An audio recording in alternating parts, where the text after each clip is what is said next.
తర్వాత పుష్పాలో మీరు లేకపోవడం కొంచెం ఆశ్చర్యమే. ఆశ్చర్యం ఏంటి పిలిపించారండి. పుష్పకి పిలిపించారు. ఇక్కడి నుంచి అర్జెంటుగా మహేష్ తీసుకురండి అని చెప్పంటే మార్నింగ్ 6 o'clock కార్లో బయలుదేరాము. 4 o'clock ఇప్పుడు కాకినాడ చేరాము. కాకినాడకి రెస్ట్ తీసుకోమన్నారు. నెక్స్ట్ డే సాయంత్రం షూటింగ్ అన్నారు. నెక్స్ట్ డే సాయంత్రం మేకప్ వేసి మురుగన్ వేషానికి ఆయన నన్ను అనుకున్నాడు. ఆయన అదే అనుకుని నన్ను షిప్ కూడా ఎక్కమన్నారు. షిప్ కూడా ఎక్కిన 5 నిమిషాల్లోనే ఆయనకి ఏదో ఫీలింగు. అప్పటికి ఉప్పెన్ చేస్తున్నా, ఉప్పెన్ రిలీజ్ కూడా అయిపోయింది. మహేష్ గారు కిందకు వచ్చాడు అన్నాడు. ఆయన కిందకు వచ్చిన తర్వాత మీరేమనుకోవద్దు వెళ్ళిపోండి అన్నారు. నేను తెల్లమొహం వేసా. వెళ్ళిపోమంటారు సార్ అన్న. నేను ఏదో మిమ్మల్ని వాడుదామని చెప్పి అనుకున్నా, కానీ ఇక్కడ నేను మ్యాజిక్ చేయటా కూడా ఏం లేదండి. అతను హీరో వేరే చోటకు వస్తాడు, మలయాళీ తమిళం దగ్గరికి. చిన్న బేరసారాలు 2-3 చిన్న డైలాగులు ఉంటాయి. క్యారెక్టర్ ఎక్స్పోజర్ ఉండదు, నేను చేయటానికి ఏమైనా ఉండదు. మీరు వాడుకుందామన్నా కానీ మీరు మంచి వేషం చేస్తున్నారు కదా, మీరు ఏమనుకుంది వెళ్ళిపోయినా. చిన్న వేషం అయిపోతుంది మీకని ఫీల్ అయితే చాలాసేపు ఫీల్ అయ్యాడంట. పక్కన డ్రాగన్ మాస్టర్ ఉన్నారు, ఆయనతో కూడా ఆయన. మీరు డిసప్పాయింట్ అయ్యారా? అయ్యాను. బట్ ఆయన చిన్న వేషమైంది దీనికని గౌరవించాడు అనేది చాలా ఆనందపడ్డా. ఆయన దృష్టిలో నేను చాలా పెద్ద యాక్టర్ అనమాట, వాల్యుబుల్ యాక్టర్ అనే విషయం నాకు రుజువైంది. మీరేమనుకోద్దు, పార్ట్ 2లో మీరు చదువు కానీ మీరు మంచి వేషం చేస్తారన్నాడు ఆయన. అంటే నేను నవ్వితే ఆయన ఇది మిమ్మల్ని పంపించేటానికి ఏదో కన్విన్స్గా చెప్తాను అనుకోవద్దు అని కొంచెం సీరియస్గా చెప్పారు. సార్ నేను ఆ మనసులో మాట చెప్పను మీకు అన్న, చెప్పండి అన్నారు. ఒకవేళ పుష్ప 2లో కూడా చేయలేకపోతే చేస్తున్నారు అన్నాడు. చెప్పను సార్, చేయలేకపోతే అరే మన మహేష్కి మనం ఇవ్వలేకపోయామే అని మీరు ఫీల్ అవుతారని నేను నమ్ముతా అన్న. తప్పడు కొట్టిసాడు ఆయన. సూపర్ అండి, మీరు అదే పాజిటివ్గా ఉండండి, ఖచ్చితంగా మనం చేస్తున్నాం అన్నారు. కానీ పుష్ప 2 చేయలేగా? చేయలే. ఎందువల్ల చేత ఏం మరి దాంట్లో నాకు తగ్గ వేషం నేను అనుకోవడం సార్. అంటే కాస్టింగ్ అంటే ఇప్పుడు ఆయన దృష్టిలో మంచి యాక్టర్ ఉన్నానండి. నేను అదే చెప్పా, రంగస్థలంలో చేసిన వాళ్ళు ఎవరిని ఉప్పెనకి రిపీట్ చేయమన్నారు. ఫస్ట్ డే నేను ఉప్పెన ఆఫీస్కి వెళ్ళి బుచ్చిబాబు గారి ఆఫీస్కి కలుద్దామని అడిగితే ఆ స్టాఫ్ సార్ ఈ సినిమాలు మీకు ఉండదు సార్ అన్నారు. దేనికన్నా రంగస్థలంలో చేసిన వాళ్ళు ఎవరిని మేము ఎంటర్టైన్ చేయట్లేదు అన్నారు. దేనికంటే హీరో తాలూకు hero, same production house, Sukumar గారి శిష్యుడు, periodic movie, same village backdrop, ఇది కూడా రంగస్థలం 2 అయిపోద్దని చేయదలుచుకోలేదని అన్నాడు. మీ ఆలోచన రైటే, నువ్వు సరే వచ్చిలేని చెప్పి సార్కి అన్నా. అనుకోకుండా మరి వాళ్ళ ఎవరిని పక్కన పెట్టారు, కానీ మొత్తం నాకు I got a call. Right, చాలా మంచి వేషం చేశారు విజయ్ సేతుపతి గారితో. మరి అది నేను కోరితే రాలేదు, కోరుకున్నా రాలేదు. సో దీన్ని బట్టి మీకు ఏమర్థమవుతుంది? మీరు రచయిత, పిఆర్పి ఒక పొలిటికల్ పార్టీకి స్క్రిప్ట్లు అవి రాశారు, మన పాంఫ్లెట్స్ అవి. మరోవైపు అనుకోకుండా అనూహ్యంగా ఇప్పుడు తెర మీద ఒక పవర్ఫుల్ విలన్గా ప్రత్యక్షమై ఐ థింక్ చాలా తక్కువ కాలంలోనే మీరు 40 సినిమాలు చేయడం అంటే నోటబుల్ ఫిల్మ్స్ అన్ని, నోటబుల్ క్యారెక్టర్స్ అంటే చాలా మీకు విధి చెట్టు తిప్పుతుంది. డెస్టినీ. ఏ దేవుడిని నమ్ముతారు సార్ మీరు? అంటే నమ్ముతారా దేవుడిని? దేవుడిని నమ్ముతా. ఒక పర్టికులర్ దేవుడిని అంటే ప్రార్థన చేయను, కానీ నేను మాస్టర్ సివి గారు స్పిరిచువల్. మీరు స్పిరిచువల్, అందుకే ఒకలాంటి శాంతంగా అనిపిస్తారు. మీరేమో విలన్గా మారారు. విలన్స్ మానసికమైన ప్రశాంతత ఉన్నవాళ్ళు, గంభీరమైన ఫేస్ వాల్యూ ఉన్నవాళ్ళు. మీకు కాంబినేషన్ సీన్స్లో అదరగొట్టిన మీ కోస్టార్స్ ఎవరెవరు చెప్పండి సార్, మీ ఎక్స్పీరియన్సెస్. అంటే మంచి డైలాగ్, మీకు ఒక మంచి డైలాగ్, అవతల వాళ్ళకు మంచి డైలాగ్ ఉన్న పరిస్థితులు. బాలయ్య బాబుతో. ఎందుకంటే చిరంజీవి గారితో ఫస్ట్ సినిమా చేసినప్పుడు చిరంజీవి గారి క్యారెక్టర్, శంకర్ అనే క్యారెక్టరు సబ్మిసివ్ క్యారెక్టర్, అది ఎడ్యుకేటెడ్ పర్సన్, రూడ్ క్యారెక్టర్ కాదు అది. సో చిరంజీవి గారు చాలా సాఫ్ట్ నేచర్ ఉన్న క్యారెక్టర్ కాబట్టి నేను రెచ్చిపోటాకో నా క్యారెక్టర్ డామినేటింగ్ అనిపించడానికి కారణమైంది. ఫేస్ టు ఫేస్ ఊ అనేది బాలయ్య బాబుతోటే. అఖండ పిల్లకాలం అంటాడు కదా.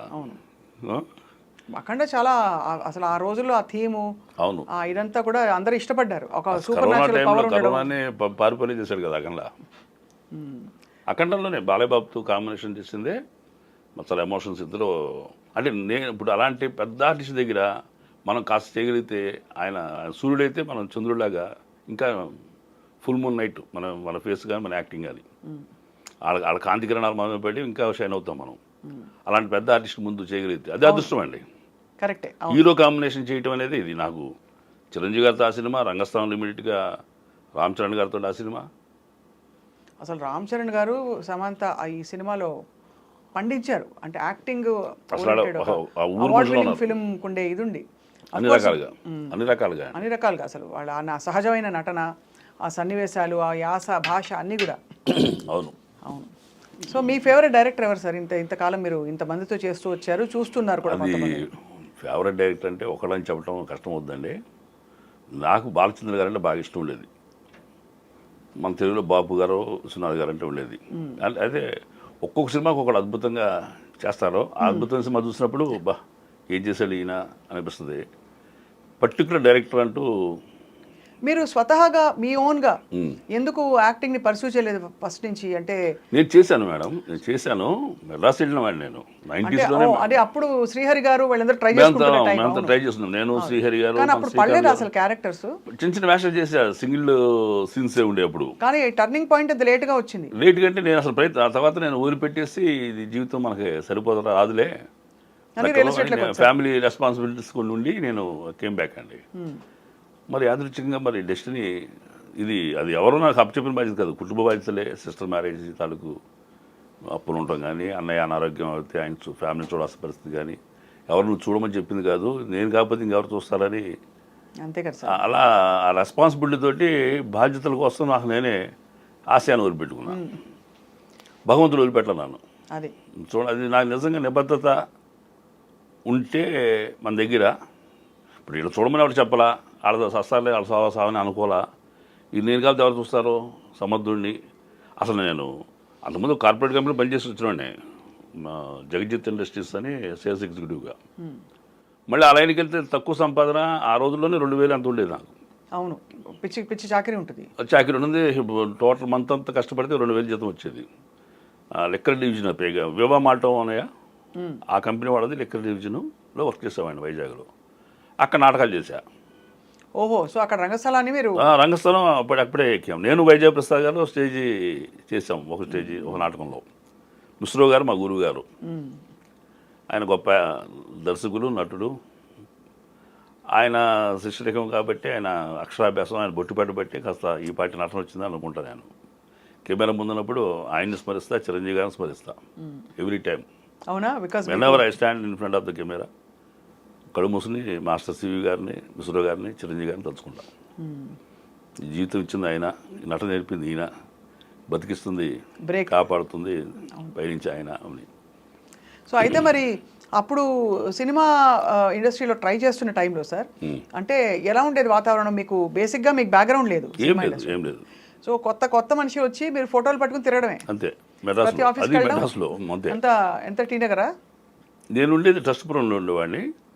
ఈవి సత్యనారాయణ గారు మాకు నా స్ట్రీట్లో అవతల ఉండేవాళ్ళు.